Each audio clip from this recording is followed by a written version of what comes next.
नमस्कार. इन्फोगोड चॅनलमध्ये आपल्या सर्वांचे स्वागत आहे. आपण बघत आहोत पारायण प्रार्थना कशी करावी, हा पार्ट 2 आहे. याआधी पार्ट 1 बघून घ्यावा. तर पार्ट 1 मध्ये आपण आलो होतो की कोणत्याही गोष्टीसाठी संकल्पयुक्त पारायण आपण करत असेल इच्छापूर्तीसाठी, तर तेव्हा प्रार्थना कशी करावी.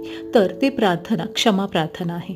हो, तुम्ही जिथे कुठे पारायणाला बसणार असाल, दत्त मंदिरात बसणार असाल, घरी बसणार असाल, तर त्यांच्यासमोर एक देवघरामध्ये बसणार असाल तर आसन घेऊन बसायचं आहे आणि कलश मांडणी कशी करायची आहे ते आपण एका भागामध्ये बघितलं आहे.